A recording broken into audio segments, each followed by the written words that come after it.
Says it is 6 p.m., so I'll call to order the August 24th, 2023 meeting of the Lake Lemon Conservancy District Board of Directors.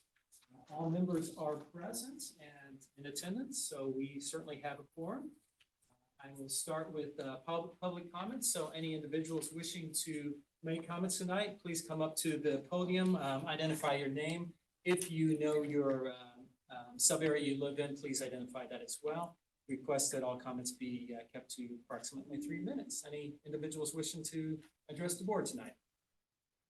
Yes.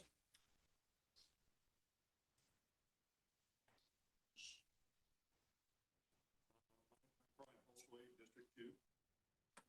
Deborah, you did me a big favor in making me stay under my 3-minute allotment with your email. I'm sorry I didn't get to it sooner. We've had a lot going on this week, but. I had some comments in three. And I appreciated your comments. On 3 topics, so I have more. First topic is about the budget. I listened to the July meeting minutes when it was presented. The minutes that went out just had a link to the video. A little bit difficult listening to the video and hearing and absorbing all the comments that were made and the discussion that was had. I had several examples of questions that I had about the budget. Deborah, you addressed those in the email that you sent to me, so I'm not going to go into those here. I do have 2 suggestions, though. One would be on the budget sheet and fees and charges sheet. I think it would be helpful to put a percentage change column on there so that we can see how much they've changed in the previous budget. And for the things that do change, particularly the ones that change significantly, which there are several in this budget, maybe another document that bullet points those out. Here's why this one changed 20% or 80% or what 10%, whatever it was. I think that'd go a long way toward adding clarity and transparency and give people an idea about how budgets are changing and, more importantly, why. Second item, also kind of budget related, specifically about sublease fees. You talked about this in your email to me as well, Deborah. I understand a little bit more about the situation after reading your email. It's a complicated situation, but the fact remains that we have some inequities in fees related to keeping boats on the water between people who have subleases and those who don't. You got 3 choices to keep the boat in the water. Keep it at the marina, you pay a fee. Keep it on sublease, a dock and sublease property, you pay a fee. Keep a dock on non-sublease property, you pay no fee. So the sublease fees amount to about 20%, almost 20% total fee revenue that the district takes in. Sublease from the October census that Admin Ross did last October, sublease docks, there's only 35% of the docks are subleased docks. So it's like 65% or not. You got 35% of the people with docks in the water, boats in the water, shouldering 20% of the fee revenue to the district. Seems to be fundamentally inequitable. So I guess my suggestion would be for the board to revisit that fee structure and try to even that out more evenly across all the freeholders who keep boats in the water.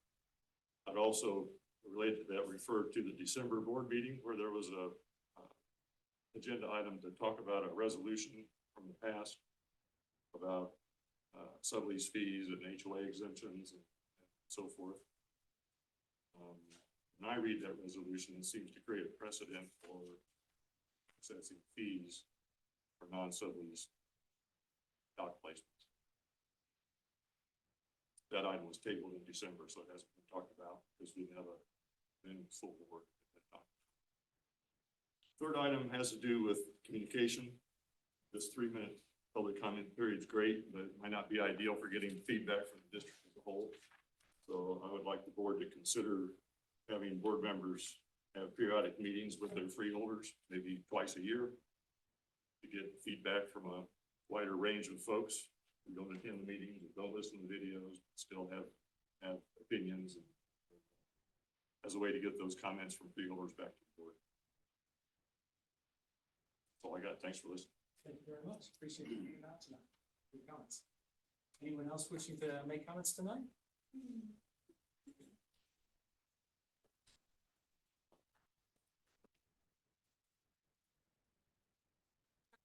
I'm a full-time resident also in District Two. I totally agree with everything that Brian just said.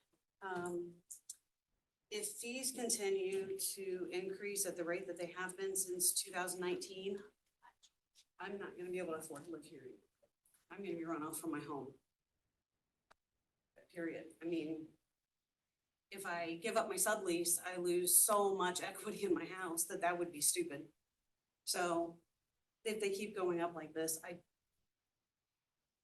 can't stay, you know, and I think there's better ways to figure this out. So with the solar eclipse event that's planned for next year, there's a $20,000 line item for planning and executing the event with a projected revenue of $90,000. That's the kind of creative thinking I think we need to expand on. We pay 20 and we get 90. And to stretch that profit even more, I don't know what that $20,000 like planning budget includes. But I wonder if that could be offset by like volunteers. Because I would volunteer, I would give 2 or 4 hours of my time to run a concession stand or help people park or take them to a camping spot or answer questions, whatever, pick up trash. So I think that's something to think about. And maybe sending another volunteer sheet out or another survey that says, hey, if we did this or did this, would you guys be interested in helping? Like, what kind of time could you give? Now that I'm a full-time resident, I have all kinds of time. You know, before when I was just here on the weekends, you know, I couldn't make meetings. I couldn't be here at 6 o'clock. I lived in Noblesville. And on the subject of surveys, I did recently respond to that survey that was sent out and I appreciate it. It's nice to feel like you're involved and that you get to make some sort of impact on the decisions that are being made on our behalf.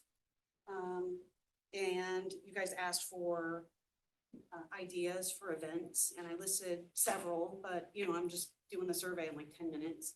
And the more I've thought about it, I've come up with a lot more. So if there's a place I could send ideas to Adam or Jessica, or I can get an email address and. That'd be great. Jessica's email is office@lakelemon.org. That's on the website as well. So if you have any ideas, please send them to us. Okay, perfect. So I really believe with creative thinking, planning, and having every resident on this lake sharing equally in the fees that we pay, that we can balance our budget and enjoy this lake for many more years. And that's like what we all want, so. Thank you. Thank you very much. Appreciate it. Yes, sir.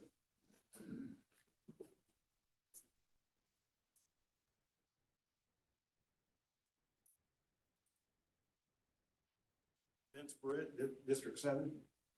On the subject of sublease, I'm pretty sure that the sublease gives you 15 feet of Bloomington property to allow you to walk across to get to your dock. And so that the sublease fee is, what you're paying for is 15 feet. And so the people that are at, you know, that own all the way to the water, that's where they're passing the sub fee, where they don't have to pay the sub fee. And I'm pretty sure I'm correct on that. Anybody? I don't believe the sublease gives a definitive area on the land side. The way it's written out is pretty much just giving you access across City of Bloomington property to space a dock. Now, we try to space docks at least 15 feet, ideally 20 feet apart, so we can fit those on there, and that may be where that number is coming from. But I think the actual contract itself is just across the city property. So if you had a half acre in front of your property, you're not subleasing that whole half acre, you're only. Correct, yes. Okay. Thank you. Thanks. Any other individuals wishing to make comment tonight? I'm here late, so is this the beginning public comment time? Yeah, you're still comment time, so you're not.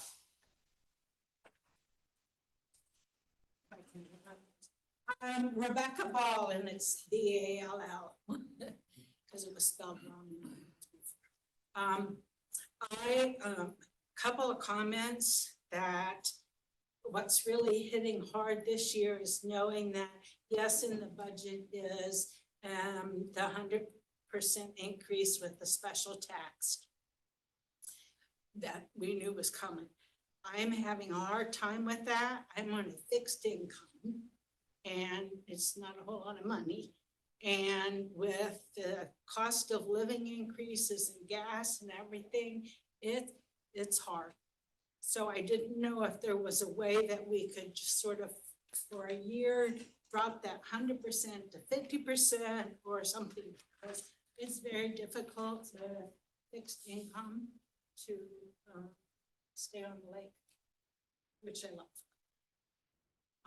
So that was one thing that I had. The other thing that I thought of for future comments would be that with the special tax and the way it is passed and everything, I really think that the freeholders need to have more of an input that is individual input and not specifically through the district representatives.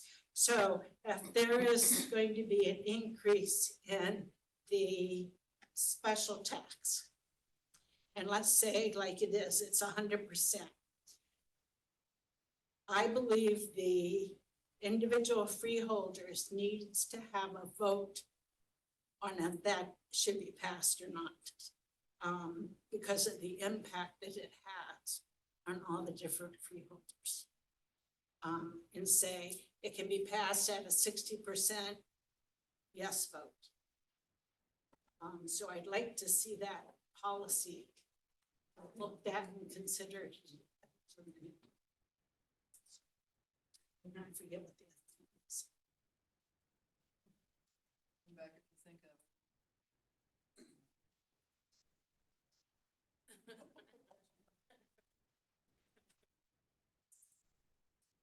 John Anderson, District 7. I looked at the budget. Are we really raising the freeholders' boat permit stickers and not anybody else's from like outside visitors? They've all gone up across the board. I must have looked at that wrong. Weed control. Yes, they sprayed the channel going back to Chitwood when they're out there yesterday. I've never seen that in there, so we'll make sure that gets filled back. I told them to hit it very hard and we'll get it back quick. That's getting pretty bad. Thank you. Thank you. Any other comments?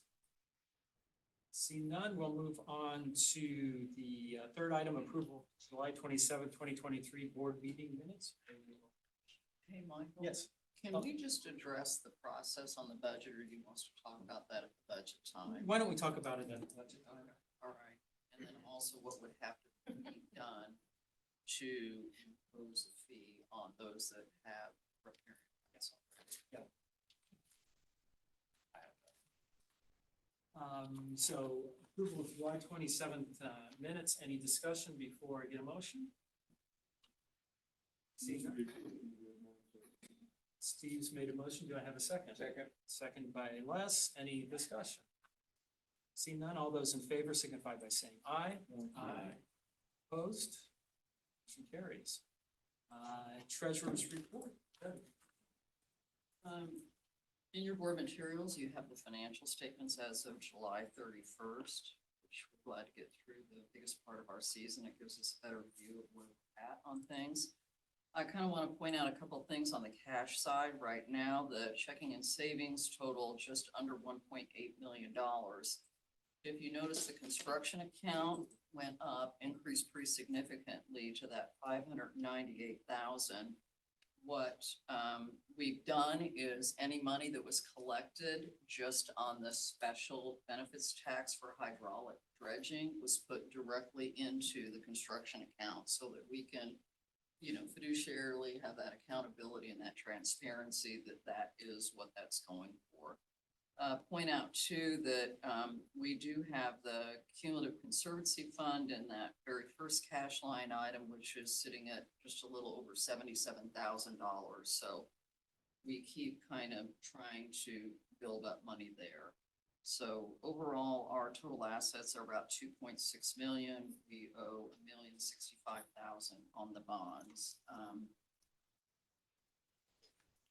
We will be bringing to the board at the next meeting I've been kind of questioning this, and Adam and I have been talking about it, and this cumulative maintenance fund in the equity section, we used to budget so much money, per annual basis for that, and that represented our CDs that we held. But when interest rates were really low, we were cashing in those CDs and putting them in the savings account. So we're gonna come to the board with the resolution. It's just really part of our general fund, and those need to be adjusted.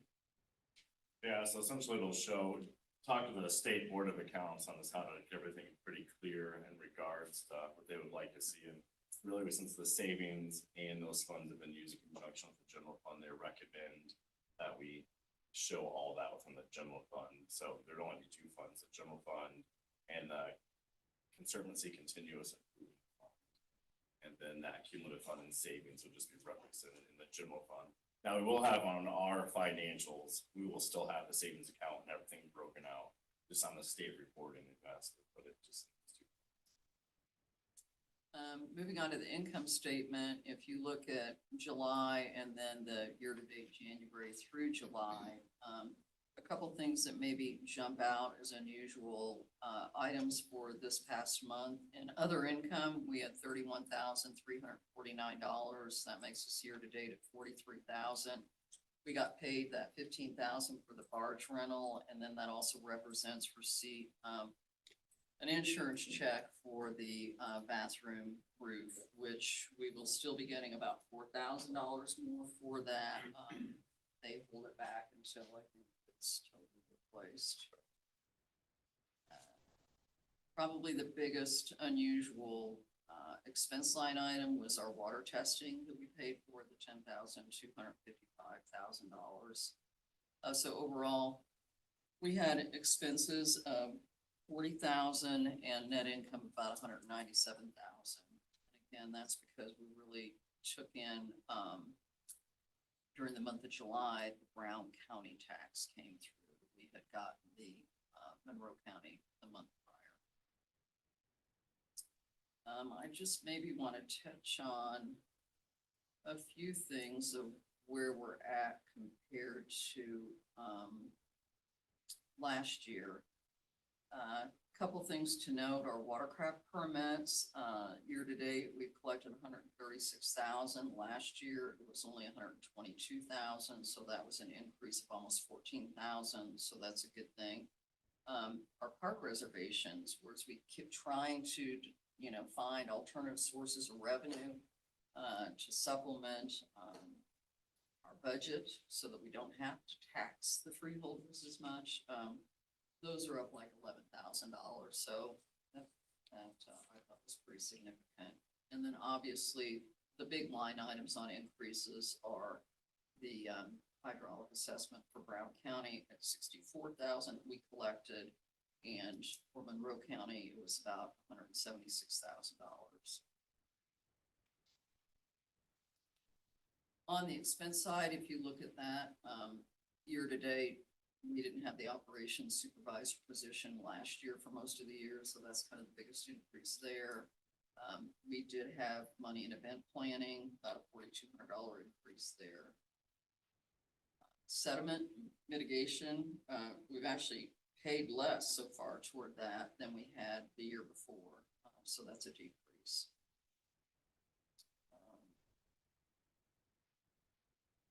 I think the only thing I'd like to point out too is when we try to look at where we are compared to budget, let's put together some estimates of where we're gonna end up at the end of the year, now that we have a lot of good information in for our season. A couple things to note, we did have that new line item on that wakeboard fee, and it does show as $0, and Adam's working on getting that reclassified because it's just basically sitting in there with the watercraft permits, but we did collect $5,488.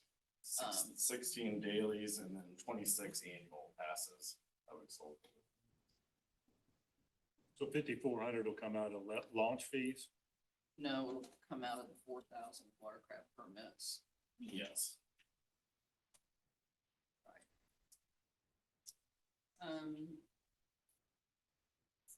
Park admission fees, we had budgeted $72,000,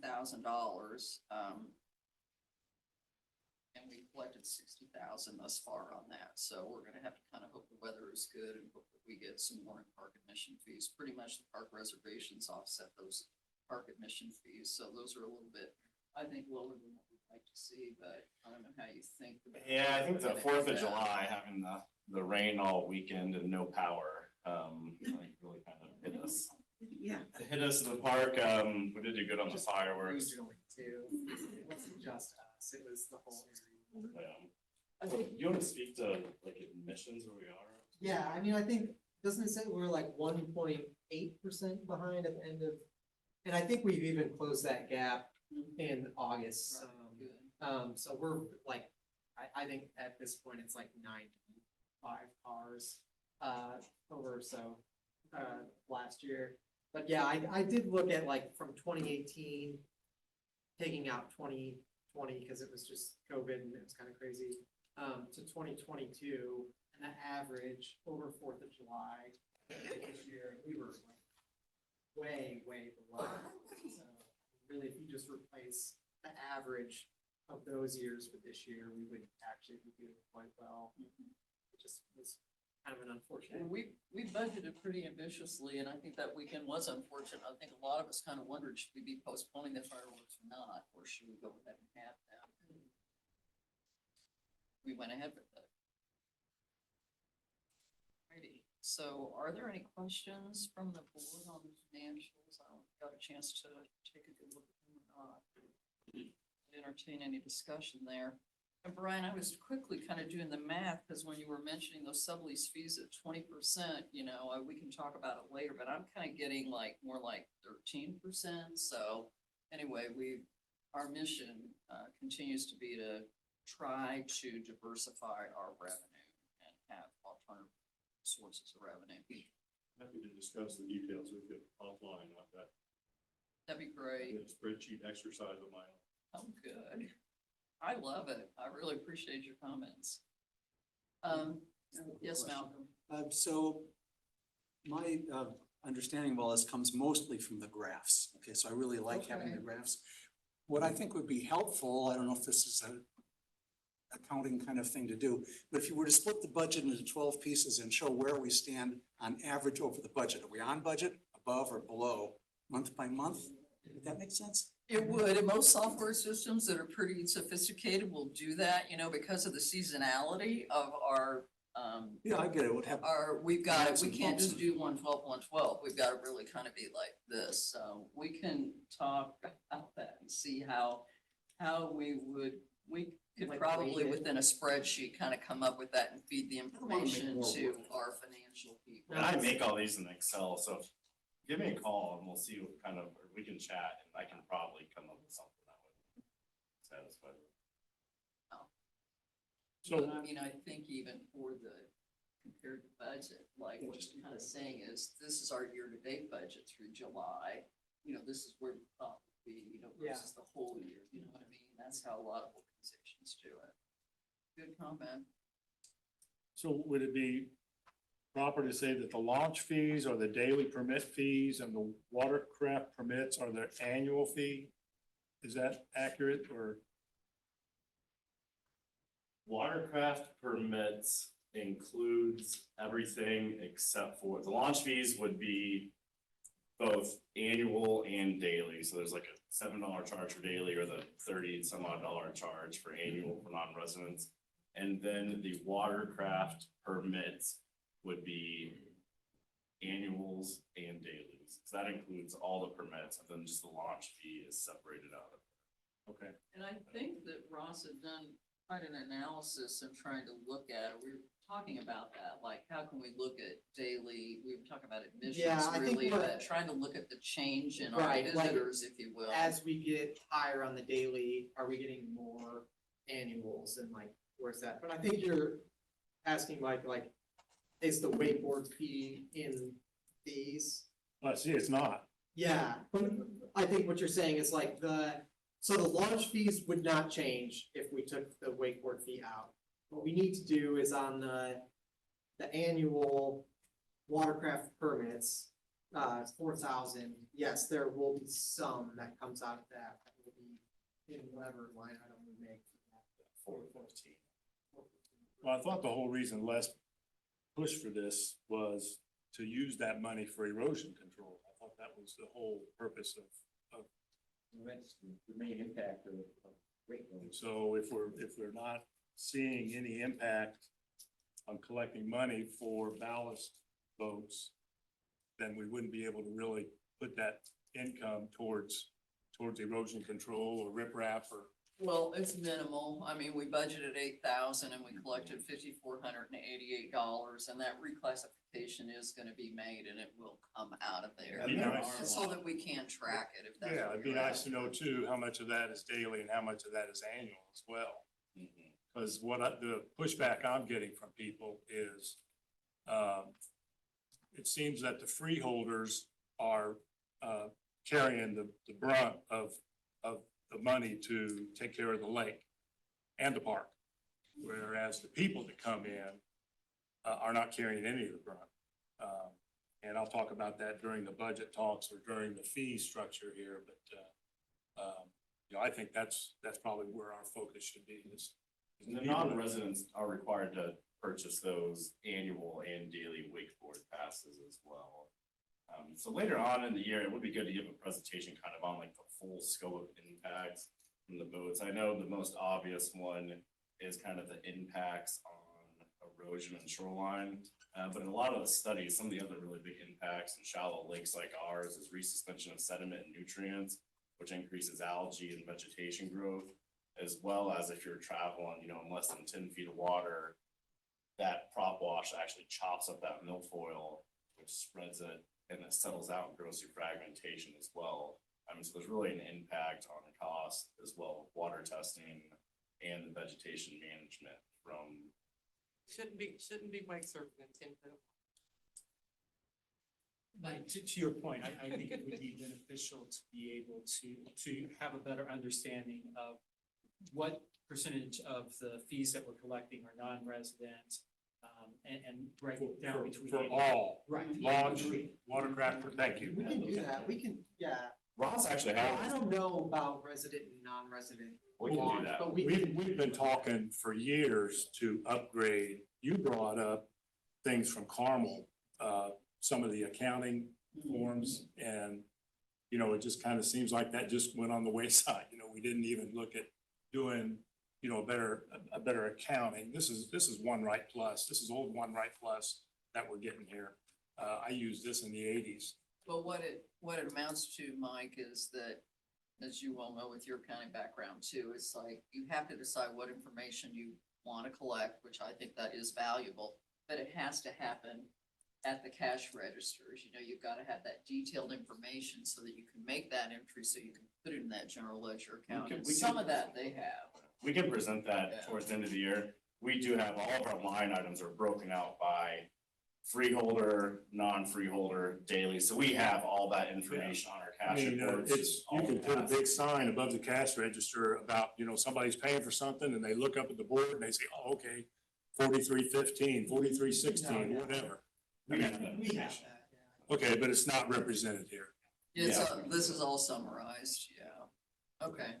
Yeah, On that, I that's think a that good would be good, idea. and I think that would be good information to have before adoption of the budget too, because that way we truly have a better representation for everyone as to, you know, what portion of the revenues are coming from our fee coverage, which are certainly significant.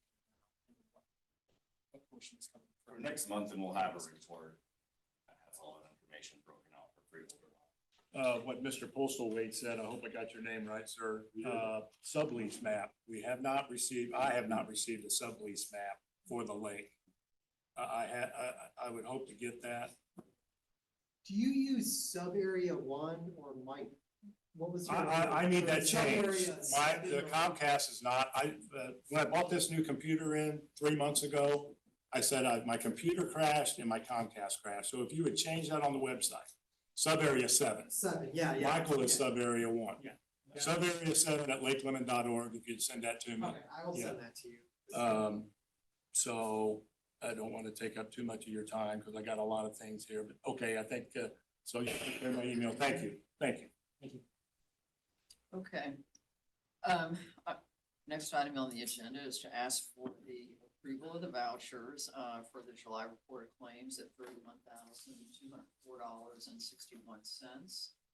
I think I've pointed out most of the larger expenses. We had dam and spillway, inspection for about $1,500. We rented the portalets for $1,000. We paid for our water testing. Do you have any questions on some of these? I want to go back with just one more. Do you have a report of what our endowment is for county? Yes, I can get that, absolutely. Okay. So, I wanna, go ahead. so the Lake Lemon Enhancement Fund, Oh. since we took out that 40,000 this year, I wanna say that Monroe County is sitting right around 100,000 and Brown County is sitting right around 40,000. I can bring exact numbers to the next meeting now, or I can shoot the email to us. And what are we going to use that money for? I don't think we, Okay. for the enhancement of Yeah. Lake Lemon. Okay. We haven't earmarked any of that, so. All right. Just that would be part of Malcolm's planning group, hopefully. Thank you. So yeah, we pulled it out of here. Was it Could right? I have a motion to approve vouchers for So moved. July? Did you look at him, Mr. Pretty? Yes. Okay. And I second it, because I've looked at them too. Steve has motion, Malcolm has second. Any further discussion on the claims? Seeing none, all those in favor signify by saying aye. Aye. Aye. Any opposition? Motion carries. You made me think of something. So we voted on things last month, but I didn't ever get any email about signing things. Because we changed the signature sheets for, rather than every single person signing them, we put how we vote and then the treasurer and the chairman sign. Okay, that's Yeah, fine. we're adopting a practice that more and more municipalities have been adopting. Makes it more efficient, so that way we don't have to chase signatures. That's less tedious. We validate and attest to what the vote was. And it records by person too. 2024 proposed budget, second public discussion. Yeah, I was gonna project it. I wanna say that the proposed budget that is your packet now has a couple of changes on it, and basically it was increased by about $24,500. And we can go through the individual line items, but just stepping back at the big picture, revenues remained the same at $1,269,250. And again, we'll go back and talk about these. Expenses were increased by $24,500. So that means that instead of planning on needing to pull out $417,000 out of our reserves, we would be pulling out $441,822. At least that's what we're budgeting and hoping for.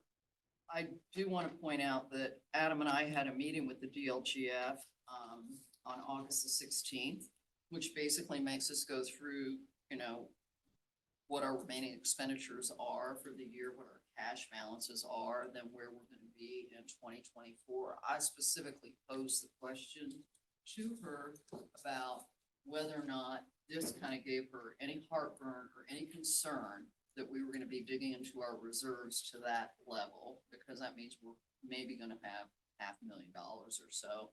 Try to get a feel from her about what she saw in most municipalities. She felt like we were well situated.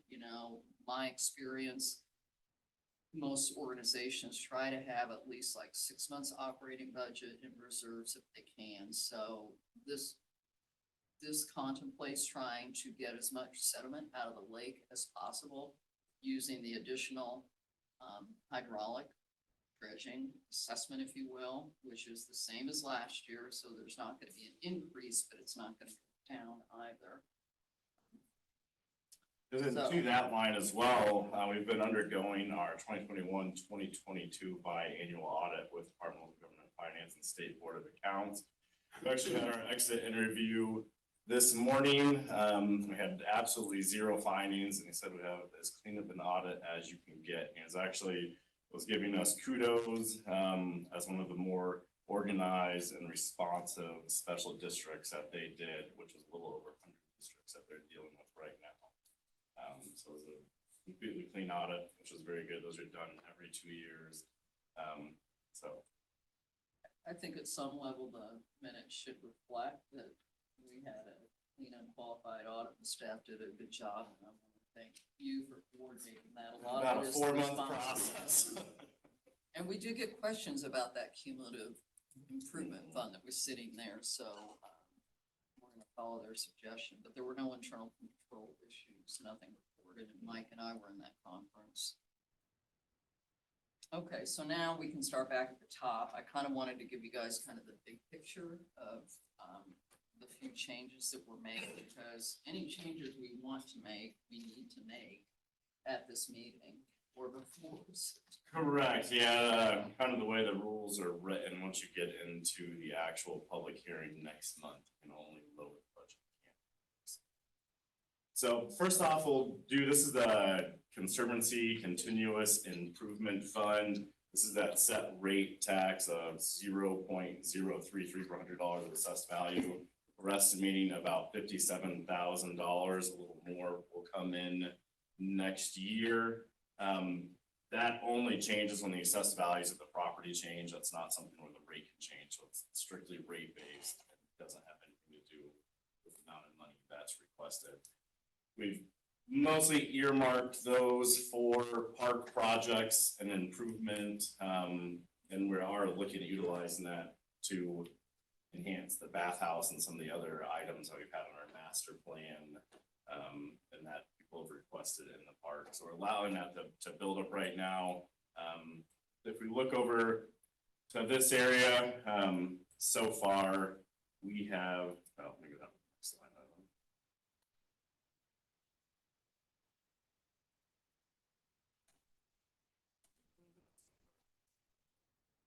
While you're looking for it, I would almost recommend to the board that we hold off on the bathhouse because sewers are most definitely gonna come.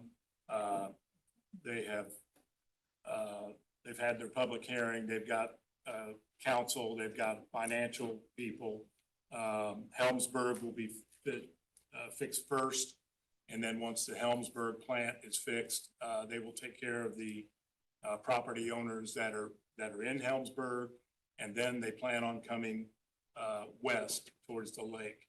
And they should be digging, I expect them to be digging in 2.5 years, on South Shore Drive. So I would almost hold off on any bathhouse expansion or remodel until we know exactly that, how far sewers are gonna come and whether or not they're gonna come as far as Monroe County. Right, 'cause this is all having to do with Brown County. Right, well, it's my understanding they were gonna go, North Shore first. No. I did attend the, I saw you. public meeting there and in talking to people, they said that they were gonna focus on that, in particular that camp or trailer park there. In Monroe County, Well, but they're coming into Monroe County. not immediately. So I wish there was you know what, it's too bad there's not, cause Steve Langbein and Tommy Deal, are on part of the sewer, not the committee, but they work for the Brown County Regional Sewer District, volunteer. And, they're not here tonight, but, this thing's gonna happen.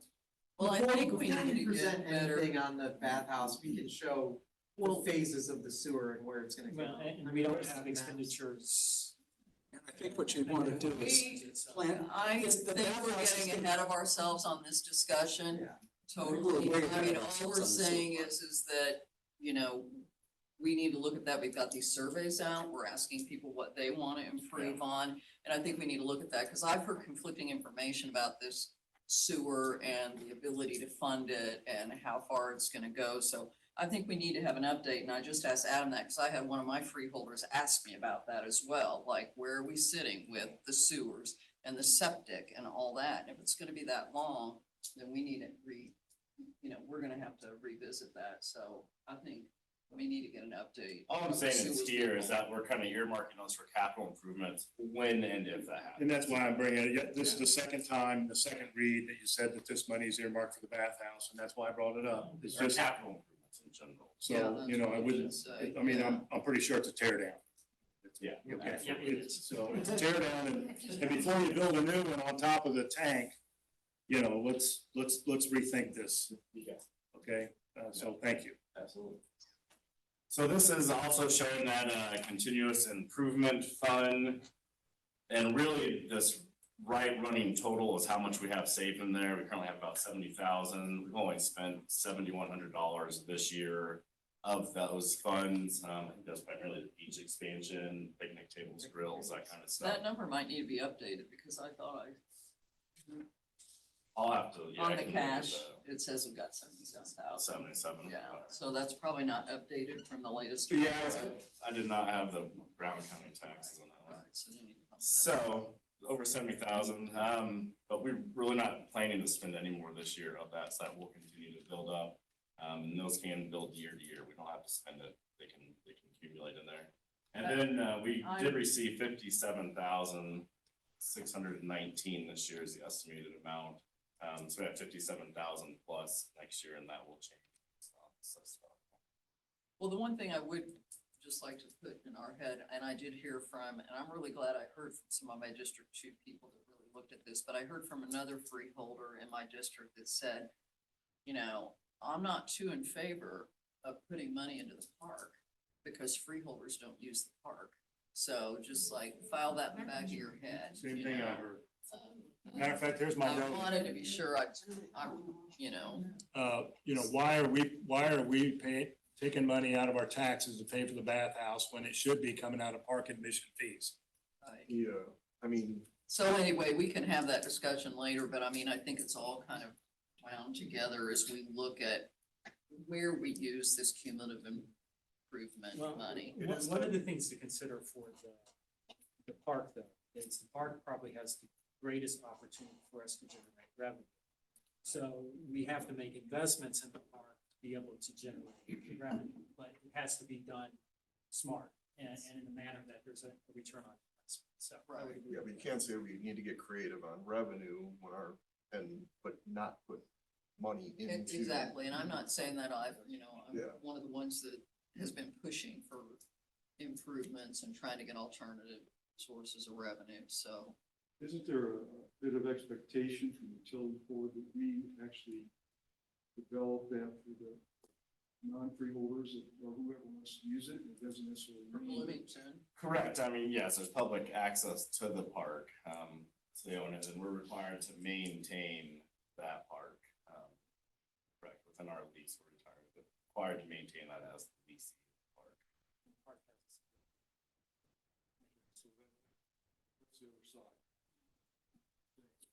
But it's the entry point for all non-freeholders, I mean, essentially besides the marinas.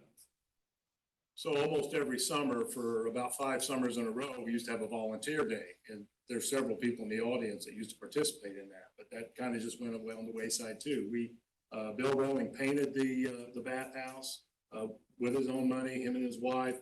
I know Vince Britt did some work there, Scott Adamson did work there. If I leave somebody out, I apologize. I was there, my wife was there, but we've kind of just stopped doing that, and we actually had that bathhouse looking pretty good, but that was 5 or 6 or 8 years ago, and you know, we just don't do that anymore, so.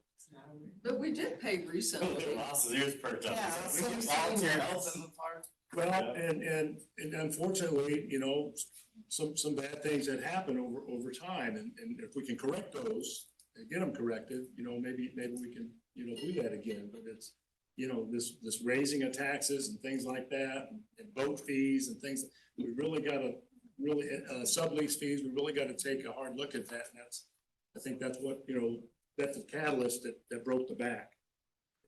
So, Well, do we need to revisit, I guess we're gonna get to the revenue side. Do we need to like reiterate our position on the additional hydraulic assessment this year and why the timing is so important and why we need to do it in 24? Because we've got the permits and we're gonna have to use the space that we have, so. What about the money to pay for it? I mean, you guys are just spending money like crazy. Can't you get it? I mean, gosh. And the permits. Is there any discussion from the board? Yeah, from the board. The need for dredging is, I don't know how that can even be an issue at this point. It's what keeps sediment from going over to the west end of the lake. So we gotta keep the east end empty, whether or not that appeals to everybody. That's how we keep the lake alive. Initial reports on the surveys are that people generally think that's a good strategy, and we've been doing a good And job we of do that. have We're finally. no nothing's been argument done for against hydraulic years. dredging at all. There's no, but that is the one positive thing that came out of strategic planning was the hydraulic dredging. Now we're focused on how we're paying for it and how we're gonna sustain it. Adam himself, said, you used a word, but it meant forever, whatever that word was. I wrote it. Perpetuity. Perpetuity, thank you. There it is again.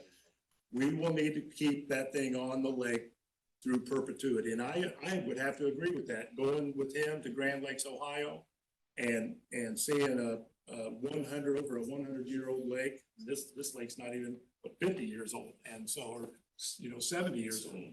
And so, that's the only way to do it. So, I mean, maybe we ought to look at what he brought up last month and maybe do some type of planning and meet every other month, not meet every month, but meet every other month or every quarter. How about that? Let's start out at meet every quarter and just to see where we are with lake health and things like that.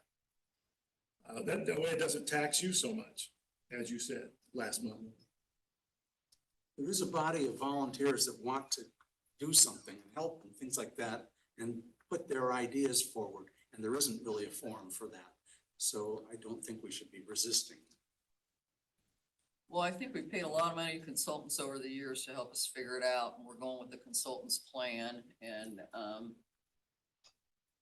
I definitely don't think there's anything against if a board member wants to start a type of task group to meet and hold meetings with the public, get ideas together. We can give the shelter house for that and everything. What we ran into before is when you have, again, more than 3 board members sitting on it, or it is a board appointed committee where you have to get into the public notices, reporting, and all the open door law stuff. But we can absolutely have a committee to bring volunteers that we could meet bi-monthly or whenever at the shelter house to garner ideas and then bring those support. There's absolutely nothing against that. I'm all for public input. Is that the general consensus?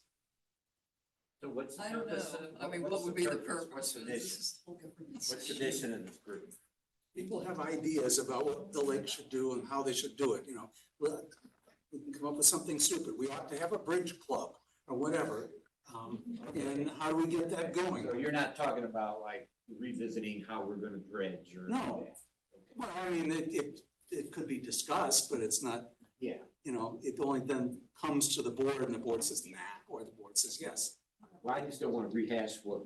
they Well, how do consult us you, for. why not take it through the district representatives and have people come to their representatives and then present to the board? Because we really got all caught up in that whole issue of things happening outside of the board and the board not being aware of it. And I just think this probably isn't a discussion we need to have right now. I think it's a governance issue. And I think we need to maybe move on with the budget right now. Okay, the last point I'll make is like, where's the next disposal site gonna be, for example? I mean, things like that, where, and what would be the process to declare that a disposal site with all the permitting and everything I that they. think what I thought, and you guys correct me if I'm wrong, but what I was thinking is, we need to look back. We need to see how effective this was and how long it takes for all the sediment to dry out. And we've gotta, before we keep putting more money at this level in, I mean, we're making the biggest impact that we can in this short period of time, and then we gotta look at it. And then we have to figure out where we're at. And once we get out of the recreation season, then it opens up our time to dig into stuff like that, bring presentations to the board on the sites that we've looked at, meet, see what's more potential. Once we get into the fall and into the winter time, that's kind of what we've been doing the past 5 years since these projects have going on, is that's when we can really dig into that and have the time to do that and present it. So I agree, we definitely need to come up with where the next sites are going to be, what's available, and then try to reassess the bathymetric surveys and everything. So it's gonna be continuous. Because it's a matter what the degree is. I mean, right now, so much sediment is coming into the lake, our more recent studies, that all we've done is really taken out what comes in on an annual basis. If it's really stormy, year. So that's kind of what's concerning to me, and we've got all this input from everyone about the level of assessments. And I don't know if we can sustain that, I don't know if freeholders want to sustain that. We got to kind of step back and take a look at it. Go ahead. Do we have any flood events this year? I'm sorry, what's that? Yeah, we had Any one flood at events? March, what was that, March? I can't remember the dates, but we had one, I mean, I haven't been here a long time, but Yeah. Yes, I we thought did. it was a pretty decent flood. My hunch is that the amount of sediment coming in this year is less than an average. But what So- do you think that is, though? Hmm? How many cubic yards you think that is? Yeah, I don't know that. We have to actually study. Because that study was 110,000, was it not? 140,000. Yeah, it was a lot. I mean, that's what we'll be doing as we move forward. We have those models created with Christopher Burke, so each year we can go back, take the bathymetric studies, they plug that in, and then we can keep a moving average of what we're seeing. Staff can do that. Staff can do that. Is that what you're saying? We can contract bathymetric surveys and give that data to our engineers for them to update the model, so we can look at like a moving average and how the sediment load is changing. And I mean, just off of a hunch, we've had, I don't know, it's hard to say less, because we've had more frequent rains, we've had like very high intensity rains, even though they're not flood events. We're continuing to see more high intensity rainfall occurring. So those models are really what's gonna be showing us how that's changing on the annual basis, how long the basin that we're creating in the east end is gonna take to fill up. So we will have to go back and do these surveys every year, kind of update these models and track that. It's gonna be a living organism and document models. Okay, so going back to the revenue and on the budget, does the board have any comments on any of these revenue line items that they were presented to you last meeting in July? And none of those numbers have changed, so could we have discussion on any specific? I brought up the whole thing about the hydraulic assessment, and we've kept that the same as last year, so any other discussion? Just, is the current balance, for the cumulative improvement $68,000? No, it's 77,000. If you look on the balance sheet in your packet, Oh. Adam just didn't update it from when we got the Brown County money in, and it just got deposited in July. So it's the very first line item on the balance sheets. It was 77,000 and some change, Mike. Thank you. And then anticipating 57,000 next year would put us over 100,000. Correct. Thank you. Yeah.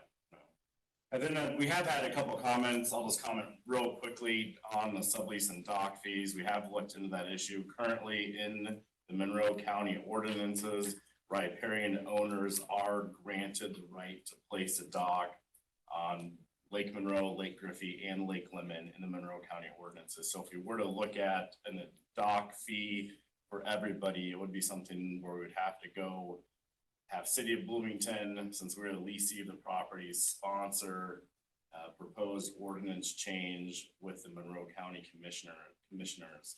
to have something like that changed. Right now, in the ordinances, it does say that riparian owners have the right to place a dog on their property in the county. That's in the ordinance, you say the county ordinance? The or county city? ordinance, correct? Is it the city? But, No, it's the county, or city ordinance, It is yeah. the city. yeah, why would it be the county? Yeah, It's so the city ordinance, so we still need to have the City of Bloomington Utilities sponsor a proposed change. Is to that the the actual commission. ordinance? No, but. This Yeah, one? the actual ordinance is in there. Is it, That's all what right, we're and looking at. is that the one specifically for like women? Yes. Okay, cause you know, I don't think there's any riparian owners on like, I don't know, the Corps of Engineers. there's not. Residential. And there's none on Lake River either, but they, I think in there they do state all three lakes. Do we want to read that out loud? It's only 3 sentences. Ordinance 0609 to amend the Title 11 of the Bloomington Municipal Code entitled Lakes and Reservoirs, Articles 4, Docks and Piers, 11.04.400, General Policy. Permit for construction states the following: a landowner with riparian rights may place the dock within the landowner's riparian zone. A landowner of property lacking riparian rights may enter into a lake access lease. This was an amendment, so I'll get the full ordinance so that we can review that a little bit more closely, so that we understand what the full amount. It doesn't say it has to be free though, you know? That's why, that was an amendment to an existing ordinance, so I want to see the full ordinance so that we Yeah, understand. Yeah, cause I mean, the thing is, if everybody paid less. You know, I mean, so at least we could do something to reduce some of the costs. You know, there'd be less need to charge, you know, we could charge maybe $50 if everybody's paying. We can definitely reach out to the city attorneys and kind of get their perspective on that if we have the authorization to. So I think we can start that as a good first step to see if we have the authority to do that. Yeah, did they ever respond on her dock extension? No. Well, so I mean, I'm kind of figuring, we're not real high on their priority. No. Well, I don't know what it would take to. It doesn't help that we're in an election season as well, so it's focused on getting elected as opposed to. There must have been a reason they did this. Someone decided we needed to have these period rights or whatever. So, do you have any idea why they would, or can we ask? I just wonder why they did that. Would maybe give you a way to argue or not. I think I'd have to talk with the City of Bloomington Utilities and their attorney. I don't want to speculate too much on the reasons if I'm unaware. But they actually own other property on the lake, right? Or could take it back. The City of Bloomington Utilities, Right. yeah, they own a lot of They property. They own a lot of property on the lake, and then they decided that they would keep this like edge around some of it. But yeah, For that's whatever where the reason. subleases are. Does the money go to the city? It stays. They with don't us. receive any money from the sublease. So if we wanted in our to budget. balance it internally, we could do that. Yeah, if we have the authority, yes, correct. Yeah, I mean, it's shown up there as revenue. We get it.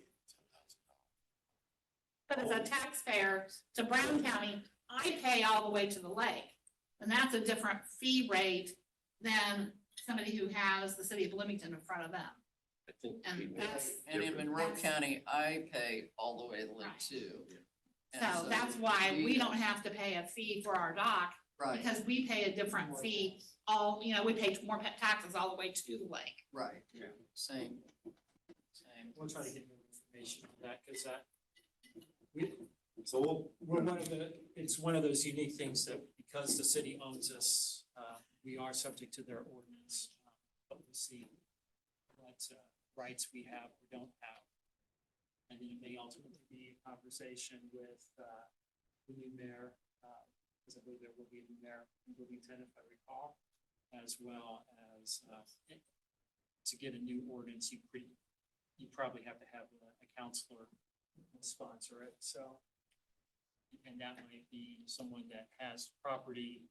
The best way to work on something like that is someone who is a full-time city resident that votes in Bloomington.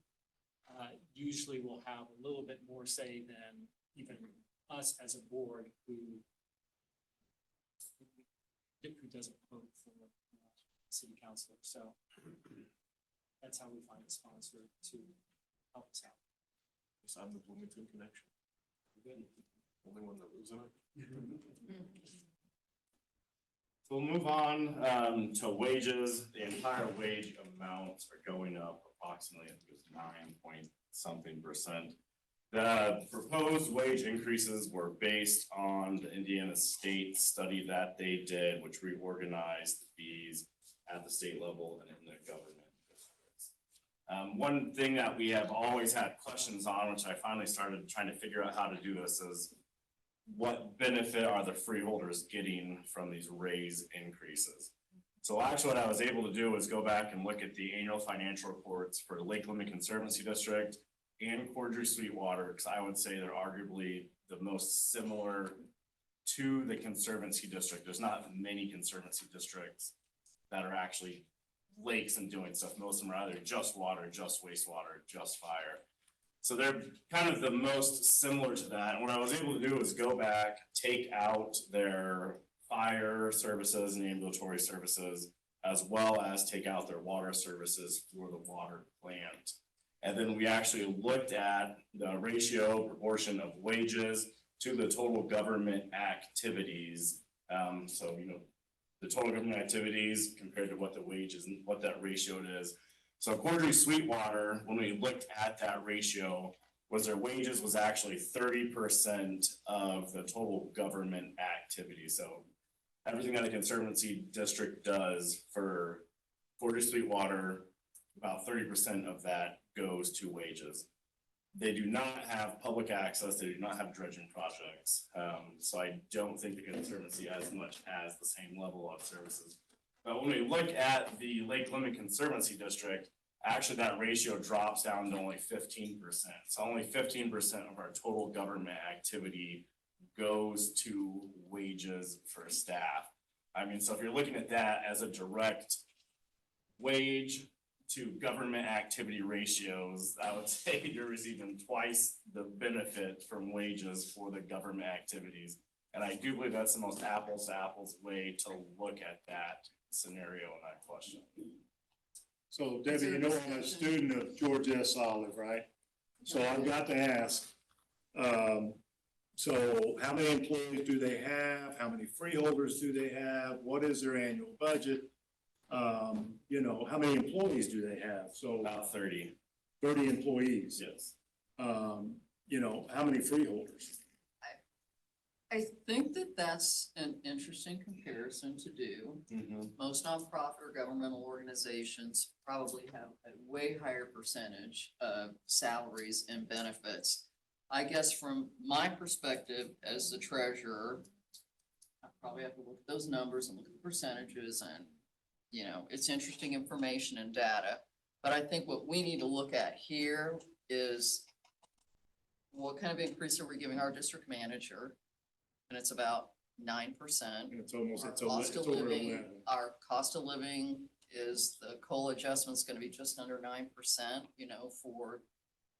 that's why we raise a lot of the fees too, because inflation is up so much. So I'd say that coupled with the fact that, he has taken on so much this year and the last couple of years with all the sediment, so that doesn't give me any heartburn at all. On the park operations supervisor, the other issue was really getting that salary up equivalent to what that position is supposed to be doing. In both cases, we looked at the studies that the government had done and tried as best as we could to fit those positions within there and said, yeah, these people are really underpaid for what they're doing. So that's how we came up with this, right or wrong. I asked Les and Michael as a budget committee to address that as well. And I guess the other one was that administrative position, which Jessica fills right now. We actually changed the title to office administrator. We bumped it up to $20 an hour. It was like 14 or something. I think she's at 16.50 this year, but she's $16.50, been critical. but like, that's like increased billing efficiencies, the marketing, the website design, really involved in event. I mean, she's performing at a high level, and that's what I took away from our budget discussions, but I would really like for you guys to weigh in. Yeah, well, I'm 100% in favor of paying these guys. And I know it's a big percentage jump, but, we're playing catch up here to get parity for comparable jobs in other locations. It's kind of like if we didn't raise the gate fee for 10 years and then all of a sudden we'd have to raise it a lot in order to get back up to, you know, the market standard. And in addition to the, Portland Sweetwater, thing, and I also did some research with federal jobs, which with my background, and did some comparisons and found some job descriptions, found some job announcements, and there was a couple that were really, really close to these guys. And so, you know, based on that, and also their time and service and so on, you know, came up with these numbers. And overall, it's an increase of about $18,500 what it was, which in the big scheme of things and stuff we're spending money on, in my mind, that's not a whole lot. Yeah, And we're getting our, you know, this real value add to have good staff, okay? So that's kind of my take on it, and also I believe, Adam, you also looked at the DNR, job descriptions as well. So it's not like we just based it on the one thing. I mean, we had 3 different sources: federal government, state government, and a local conservancy district. And in each case, coming up on the low end of the total code here. So, I'm 100% supportive, and maybe, you know, even look at making it higher. I don't know. I have a question. I got this email from you. You have this $18,000 number. That was not included in these proposals. This number in here, that 80, 60, and then Jess's increase, I believe was that we have an overall increase. Last year, close to 18. last year we budgeted 235,240. This year, and overall total wages, we're budgeting 258,262. It's an overall 9.9% increase on that line item. Yeah, I think that 18 came from increasing Adam by 8 and Ross by 10, so. Because that is reflected in those numbers. Right, we saw 2 numbers and they haven't changed. Yes. Correct. So, No, Which I did read those, that he sent me. I read them. yeah, for the comparables, my recollection is for the position that Ross had coming from IDEM, he could go back to IDEM and make money over to IDEM. So the dollar That's not amounts, what Mary Jane told me. well, that's the fact, so. Okay, I mean, the Because whole, let me go back. The whole reason that we increased the park operations supervisor from 40,000 to, and then we budgeted, and somebody will have to, okay, we budgeted a one number, and then we had to do something for the budget when we brought Ross in, because he wasn't gonna leave IDM to come here, because, you know, he would have made more money. But then when we paid him more money, when we did that resolution or whatever it was for the budget amount to get him to come, then he made more here than I did. It was not more. It was enough to sway my decision because there were other family factors. Yeah. But also, in the year after I left IDEM, I don't know how deep we want to get this. I don't think you should speak. I think you need to. So that was The- study the- as well. The point of the matter is, I get it. It's a. if we're going to keep I mean, we need to pay a competitive salary or competitive enough salary in order to retain staff. If you have a very small staff and, you know, both of these individuals could go somewhere else and certainly make more money than working for Lake London Conservancy District. They're not asking for the comparables of some of the comparables that we saw. Which are higher. Which were higher, but we are looking to bring them into a more equitable amount. And to have turnover, there's a significant cost to bringing in new employees. And the work that we're doing would not be able to be done at the same level if either of those positions turned over. So, you know, Is it an increase? Absolutely. Is it an increase that is exuberant for the work that they're doing and comparables that we saw? No, it's not. An argument could be made that we should be paying them more, but I don't think we need, I am comfortable with what has been proposed in the budget. And I think maybe the confusion, Mike, maybe what you're kind of getting at, and I do recall that this study and these salary grades were done after Right. the hiring DNR is done did across the now. board, It's just, big- they just did it. big increase, right? After all these guys came over, then DNR for the first time in, how long, started to get their staff back up to speed too. So it was a changed condition after Ross was hired. So at the time, yeah, that was true, but since then, he now could go back to that same position. Two comments. Number one, Deb, you said earlier, we're a seasonality lake. Our busy season is April to October, let's say, okay? And correct me, so we are a seasonality lake and then, so they're really, they're busier between the summer months than they are in the winter months. And then what is it gonna be next year? That may or may not be true though, Mike, Oh. because I think you can kind of get sucked into thinking that, but if we look at really what they do throughout the year, and particularly with the projects we've had going on, I think they keep very, very, very busy year round. I It's think not that's great. a misconception. It is. I think you all need to stop. I'll tell you, at this Hammer board, kiss and ass. Ross does a very good job. He's brought in money. Adam does a very good job. He's brought in good people and good money. There are people over here asking questions.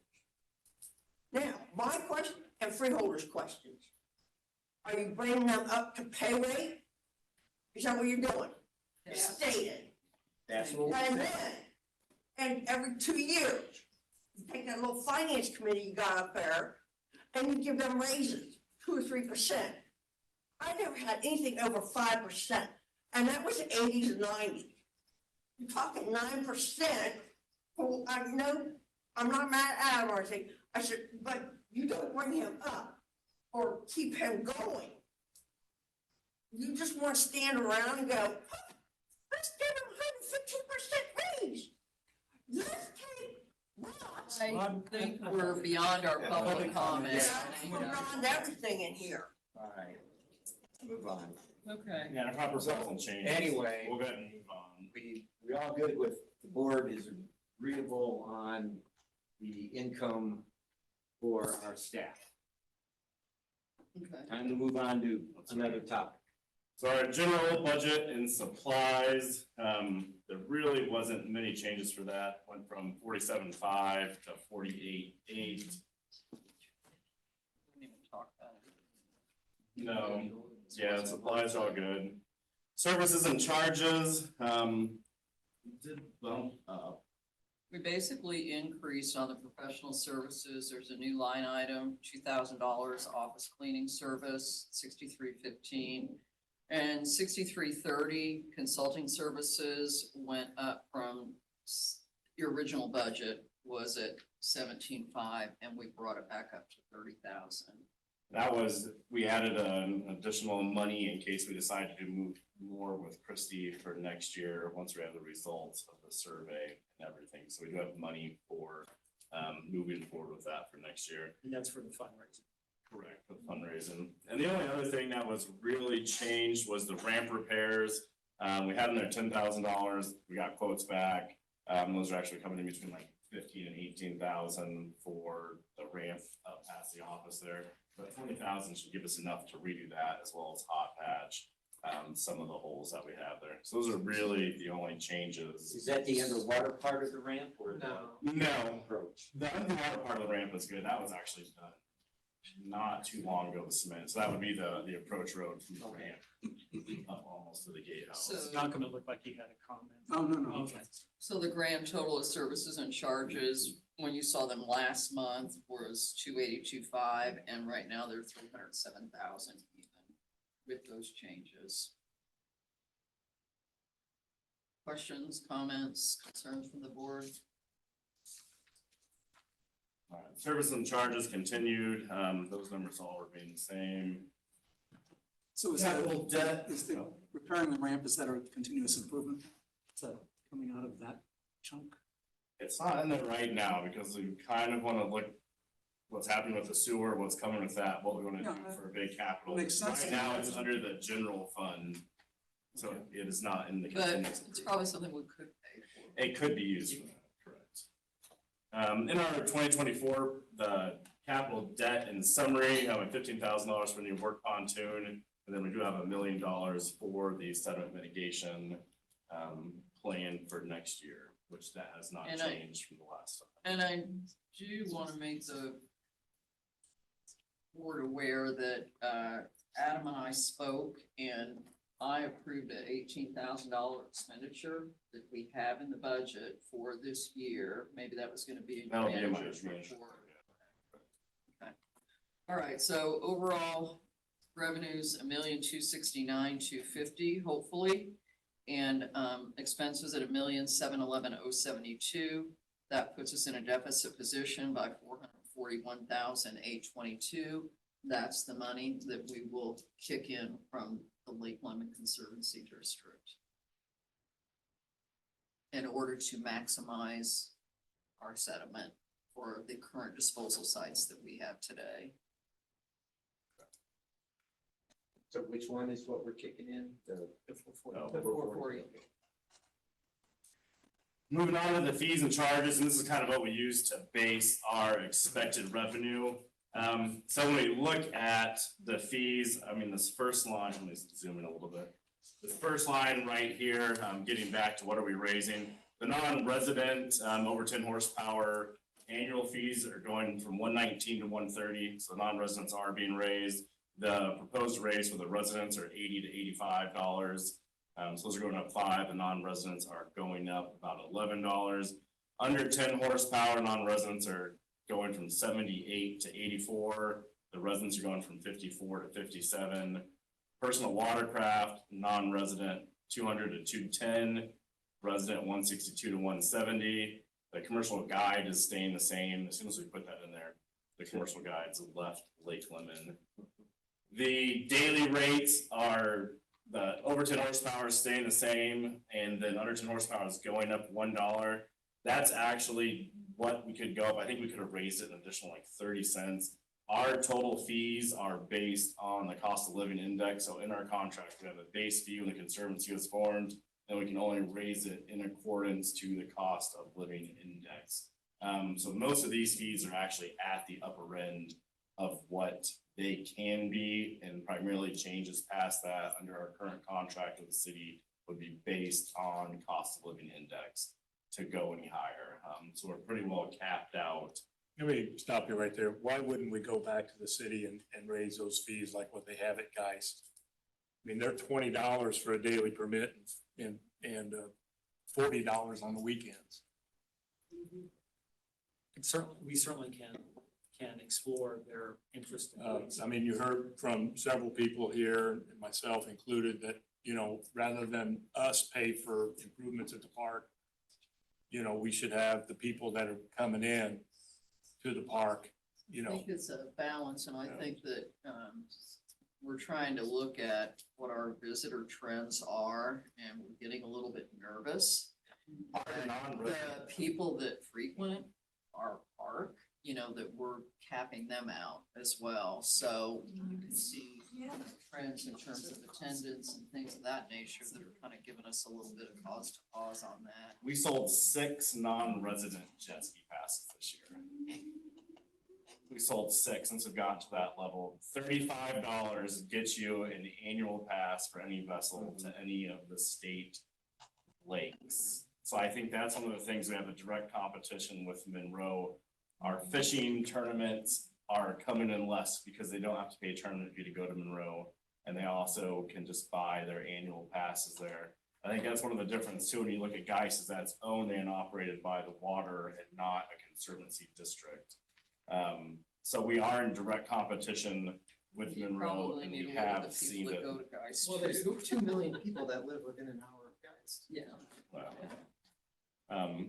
so it's something that we have to be cautious of the levels, because we can't put our homes on the trailers and move them, but we're seeing people not bring the trailers with jet skis and boats to the lake anymore or for fishing because of the rate. So it's something that we have to keep cognizant of, so we don't drive. So there's no increase at all there for from 2023 to 2024, that it stayed the same? For the daily passes, Yeah, correct. That has been increased enough over the past years that this year with the cost of living increase, we cannot increase it $1. And on top of that, they do pay the ramp fee as well, so there's the ramp fees down here of $7 as well, so it'll be, you know, they pay $22 to come for a day if you're over 10 horsepower versus 35, like Lincoln Road only sells annuals for $35. So We tried to push the fees as much as we could to within, what we were allowed to And again, charge. just- We kind of went with 8% increases if as we much could, as if we we could could. itemize those fees when they come in to the profit and loss, that would help, Yeah. I think. and we could do that, that's something we can look at too, if we wanna do, like, we have that data. That'd be a good winter Changing the project for line. this season. I would think It would be, it'd keep us busy during the No, non. but I'm seeing recreation that season. would be a good Yeah. thing to go back to track that. That's good information. Continuing on the fees, the fishing tournaments, were $90 to $100. Depending on who you ask around the lake, I don't think there's a whole lot of heartburn having lots of fishing tournaments on the lake. But proposed increase of $10 there. The sublease fees proposed is going up from $250 to $270. Commercial subleases, which is primarily the porthole now, it's going from $650 to $700. Commercial marina fees, which would be the North Shore Marina, and then the Bloomington Yacht Club. Those fees went up $100 in line with that 8% that we're going up. We also raised the occupied wet slips and boat slips, those have both gone up 10%. So the marina, for every slip they sell, they have to give us a cut of that money, that went up 10%. So those went up as well. On lake special events, this is primarily the IU rowing. We went from 2022 to 2023 from $360 to $1,500. And then we raised that up to $1,620 this year. And I do know we have had interest too from IU wake and ski teams about potentially hosting tournaments out here. So that would kind of fall into that line as well, if we decided to do something. So primarily that is just the rowing. The special event fee in the park, that's gone from $360 to $500. We didn't have any of those this year, so we're really not recommending an increase. Shelter fee is going up from $175 to $190. The winter boat storage, we're keeping the same. The 5 boats that we had stored in the park there weren't too unhappy, but we didn't have like an overwhelming demand, so we're gonna keep that the same at $250. And then we did add in the park vendor fee, because we have actually had food trucks and snow cone trucks and stuff come out this year to the parks. We're gonna charge a daily fee at $50. Try to bring people in as well, advertise as food trucks, try to get people to come to the beach, because then we get the food truck revenue, plus we bring additional people. That drives up our park revenue as well. Riddle Point Park entrance, going from $10 to $11, so a 10% increase. And then seasonal pass admission fee going from $70 to $80. So it's like a 12 to 13% increase. We jumped that up more than just the 8, because we are seeing people, as we increase the rates, kind of transitioning to buying the annual passes. So we don't want to lose out on too much money of that, so we increase that to capture that on the other side. Public record charge, never done it, that's the same. And then since we weren't doing the dredging, we took that out. For the parks loads. So I have a question that I haven't thought about, but for the porthole and for the marina, on their property taxes that they pay, we're collecting additional. It's not just like this porthole just pays us $700. We get some piece of that as well. Correct, they pay the Okay. special benefits tax as well. Okay. Cause I was thinking how they added some slips out there, like they got more than.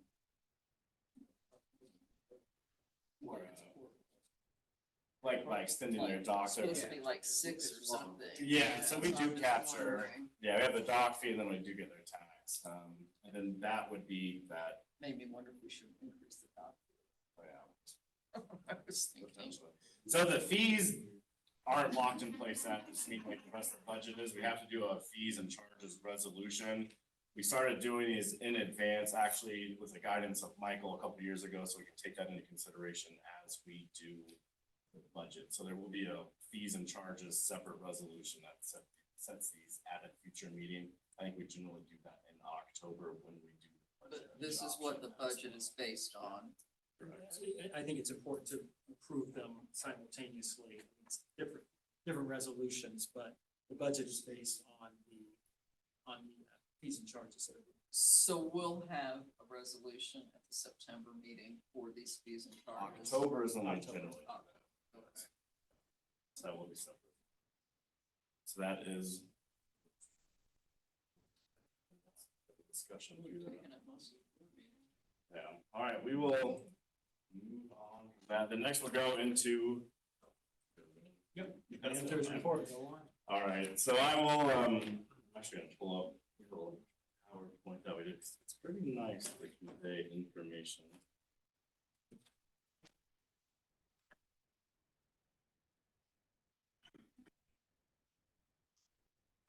To the manager's report, the first thing on the report is our website is live for camping, for the Great American Eclipse event. We're calling it No Soul, meaning no sun.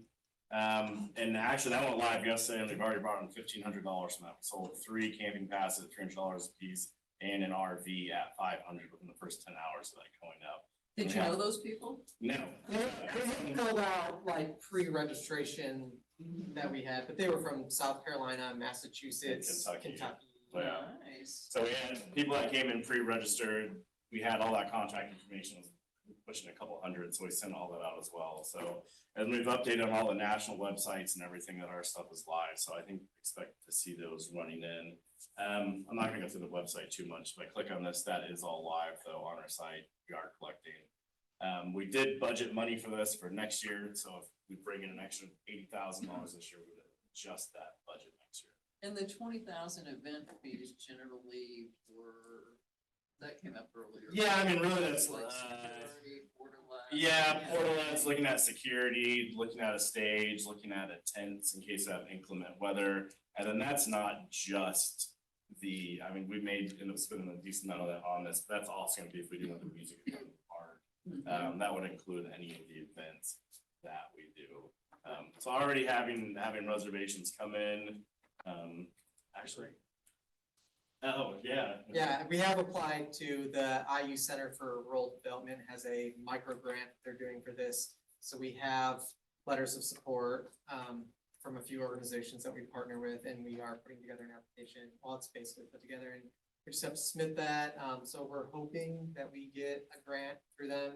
It's $2,500, so that would help offset some of those costs for small communities that are gonna be hosting events around here to generate income for those communities. Wouldn't that be interesting to get someone from IU that could have some kind of fancy, like, you know, to. Yes. I forget what you call it, Yeah. planetarium kind of things Planetarium, or whatever. Yeah, we're definitely looking into different like things to do for, you know, event. Yeah, activities, educational, activities, yeah. so it's gonna be, Movie screenings of solar eclipse documentaries. And stuff. yeah, so we're, it's gonna be quite a bit of planning, but yeah, so it's coming together and that's gonna be going on. Also, save the date, do the lemon drop polar plunge again this year, we're shooting for January 13th, we raised a couple $1,000s last year for the cost of hot chocolate and a few beanies, so we're gonna be doing that again. That was But a little didn't we bit, give that, we raised some of that, but did we have the Girls and Boys Club named as the beneficiary of that? or- No, that all went to us. We partnered with them. They let us use the logo and then They let us keep the money. that's all that happened, yeah. Next up, we have been having the survey come in. So far, we have had 309 recipients. Of those, 248 were freeholders. Current 3 past freeholders, 47 non-freeholders, 3 partner, which is like yacht club, that kind of thing. And then 8 people that classified as other. one of the biggest things, and we'll have this report, we're gonna close this the Friday after, September 8th, she said. yeah, so the Friday after Labor Day, that way we can hand out all the surveys and capture that information from all the beachgoers on Labor Day. And then we'll present the findings and summaries at the September meeting, when we do the budget presentation as well. So there's a couple of the things that were, yes, I believe she will be, yeah. I mean, so some of the quick things that came out of that, one, talking about the special benefits tax, doubling it, you know, considering that close to 60% either agreed or strongly agreed, with being happy with that tax, not happy, but accepting that tax, so over half supporting. So over half of the respondents supported that tax level to continue dredging projects from the respondents that we had, which I think is a pretty enlightening stat, especially with the numbers that we had coming in. We also looked at like capital improvements and which opportunities should we prioritize. A lot of this we'll look at as we get into. I think the biggest one is the opportunities to prioritize, and really most of that comes from grant funding, which we are continuously looking at and applying as we find stuff. But hosting events overwhelmingly, and I don't see the actual stats there, but overwhelmingly hosting events, non-voting and voting events. So continuing again with trying to do the polar plunges, the eclipse, looking at music at the park. And I think once we kind of look at the data for improvement, I think it'll be a good case to make for capital improvements in the park. I know we talked before about like the gazebo type thing that could be used for weddings, for music, events like that. So I think it may be a strong impetus to invest somewhat in capital in the park because it is a revenue generator.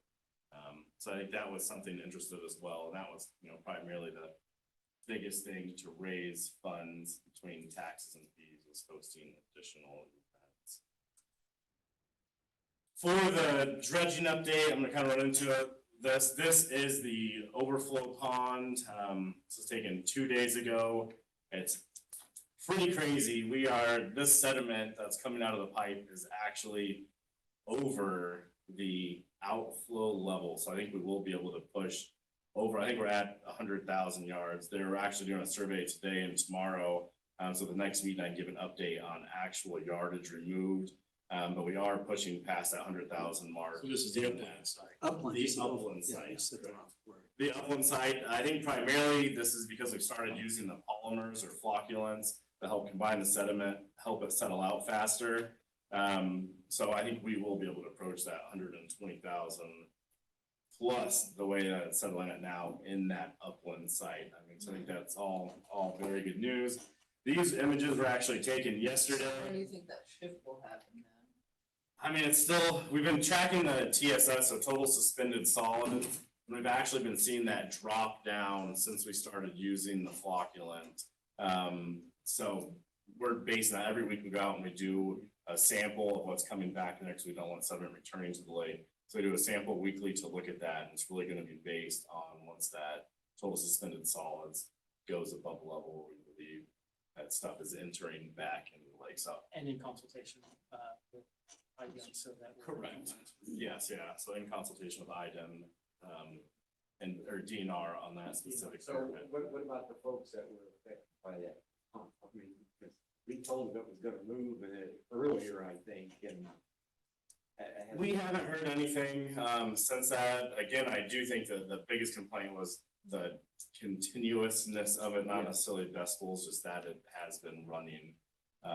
So it's kind Wasn't of. there an issue that there was growth too that was, That helped to decrease the Right. level. Vegetation. Yes, vegetation. that's what I thought. So it's kind of a game monitoring every week to see when we are gonna have to switch for that. So can you go into where Dennis Kelp parks his boat and look at the water coming back into the lake?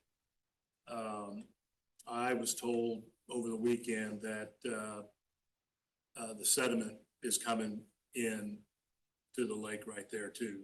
Very fine sediment, that's not, getting blocked by the riprap or whatever. So we've got a bathymetric study of what that used to be. Can we go in there and see? Cause he's paying a sublease and the lake, the board, the conservancy may have to, dig him back out.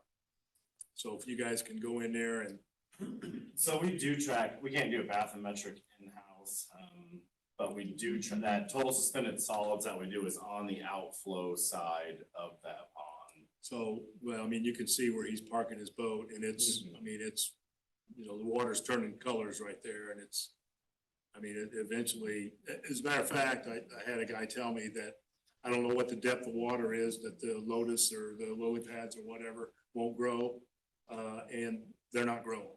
So something's happening in that area right there. We can definitely monitor that. Okay. This picture was taken yesterday. They were able to, this is east of Ellis Point, it's here on the side. Then this one's hard to see, but here's the barge that they're renting, and the small barge is further east than that. Here's the hydraulic dredge, here's Ellis Point. So it's kind of a close-up of all that. They were able to get in this area, they went as far as the piping that they had. Then again, once they get that bathymetric survey back to us next month, we can update this. They're able to get out past that lotus field that was forming kind of in the center of that bay there. And as far as the pipe that they had could reach, currently they have come back to the delta, first entry point of Bean Blossom Creek at that delta to the area that we previously moved on from. And I expect that will kind of be chugging in this area for probably the remainder of the year-end contract. So why did they move back? Did it fill in behind their work already? No, this was not done. So these, correct, these red areas have been dredged. This stuff is so tight and they're honestly almost getting into like hard pan underneath from where like the sides of the creek have built up and compacted over time. So we kind of made the judgment call with how far we were to go ahead and knock out to that lotus so we don't have that forming in the middle of the lake. And then we've come back to this now. So they're currently working on that. So we wanted to maximize the spots that are the high recreation areas. And then now we're coming back to this remainder of the portion in zone 1 and working on knocking this back. What about just to the left there, the green and the yellow that's coming down, what's that? Yeah, are they going back to that or are you leaving? They're past this now. So this, we haven't received the bathymetric yet. Once we have that, we'll update this. If I were to guess, I would say they're made like out to this area. So from there into that red square. Correct, yeah. And So that's all been done. That's all been done, correct. And then now, the way it's set up is they're starting to knock out this right here and work back to the lotus line. So, and then that'll actually help out too, because that's the heaviest sediment. It's primarily sand and large particles. So that one works very well with the flocking of the settled out, plus it's already very large particles. Primarily the silt is what settles out farther because it can stay in solution. So it'll help with the settling, it'll help drive down any suspended solids that are in that effluent from the pond. And it'll help us maximize what we can fit into that site. So at a later date, they're gonna go clean out the yellow, green, blue arc at the end of that? Here? Yeah.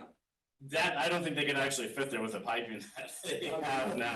I think was that if we end up going to the pond, they'll come back and do that. Yeah, Right. correct. That Yeah. one gets cleaned out. So if we fill up and go to the pond, then they could reach those areas there. Can I ask how long is the dredging supposed to go this year? How long is the contract for this? Through the end of the year, I mean, it's until they hit our maximum Okay, 'cause amount. at one point you said October, but I at one of the meetings, I think when we were at I the think beach we're- house, you said September, October. October. You said the contract was up in October. Yeah, there's not a time frame from the contract stuff, it's gonna be based on the dollar amount, so Oh, okay. once we hit that full. Just wondering how long we have to listen to it this year. And then, so that's kind of where we are on the sediment management update. We did treat Lotus the first time, back before when we sent out that notice, I can't think of the date it was.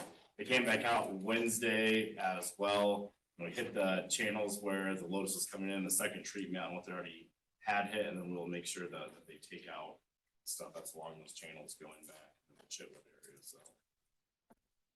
That's all I got. What about, the overflow pond and the $18,000? Oh, that's not all I got. So we actually just entered into the contract with Christopher Burke to go ahead and have them create the design and disposal bid paperwork for the overflow pond for the project next year. We do have to bid that out. We've got our maximum amount that we can increase our current contract, so we will be bidding out that project next year for the $1 million that is in the budget for the sediment management. So we are in process of getting that paperwork set up for the bid. We are hoping to have that mid to late next month, put it up for bid, and then at the October meeting, when we approve our budget, award that bidding. So open up bidding in September, award it in October. For January. For the 2024 project. Now, I think it's. What was the 18,000? That was for Christopher Burke? Yes, correct. That's for them, and I wanna say it was like, We have it in our budget. it is, yeah. Budget, Yeah, it's in there. budgeted, but they have to, So we still have a little over 20,000 in our consultant engineering, 2,000 will be going to Christie, and then we still have that 20,000 remaining, so 18. How much is going to Christie? We still have, I believe, 2,000 left on the Was it the 6,000. $6,000? 6,000 total, yeah, we paid for, so we'll be reserving that until we're done. So the weeds, man, I didn't get, I mean, a lot of complaints on the weeds. Did we not schedule them in time? Were they booked? What, We treated earlier this year than we did okay, last year. or they just did they didn't do the job that they normally do, so. It is a two-part treatment for the Lotus. The first treatment was close to a week earlier this year than they treated last year.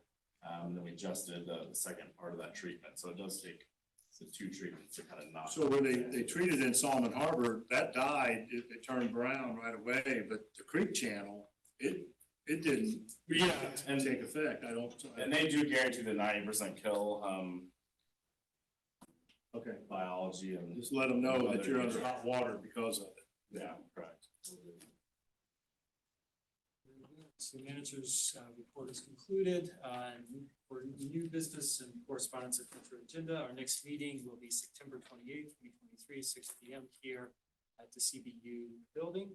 With that, I will entertain a motion for adjournment. Moved in second, barring any objection, we stand adjourned. Thank you. We seconded it? Yeah, exactly. Listen. Last.